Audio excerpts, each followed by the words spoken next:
2018 September 18న జరిగిన ప్రణయ్ పరువు హత్య కేసులో నల్గొండ జిల్లా కోర్టు ఈరోజు సంచలన తీర్పును ప్రకటించింది. ఈ కేసులో ఏటుగా ఉన్న సుభాష్ శర్మకు ఉరిశిక్ష, మిగిలిన 6 నిందితులకు జీవిత ఖైదీని విధిస్తూ కోర్టు తీర్పునిచ్చింది. దాదాపు 6 సంవత్సరాల తర్వాత ఈ కేసులో కోర్టు తుది తీర్పు వెల్లడించింది.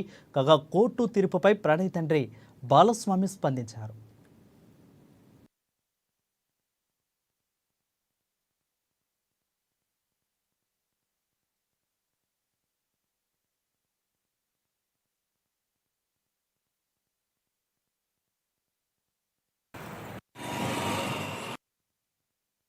ఇక ప్రణయ్ హత్య తర్వాత చాలా కోల్పోయామన్నారు తండ్రి బాలస్వామి.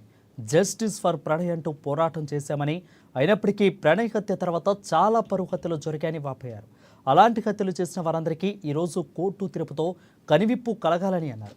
ఈ కేసులో నిందితులుగా ఉండి శిక్ష పడిన వారి కుటుంబాలకు కూడా బాధపడుతుంటాయని, ఇలాంటి హత్యలకు పాల్పడడం విచారకరమని ఆవేదన వ్యక్తం చేశారు. అయితే ఈరోజు కోర్టు ఇచ్చిన ఈ తీర్పుతో పరువు హత్యలు ఆగిపోవాలని ఈ సంవత్సరంగా ప్రణయ్ తండ్రి బాలస్వామి ఆశాభావం వ్యక్తం చేశారు.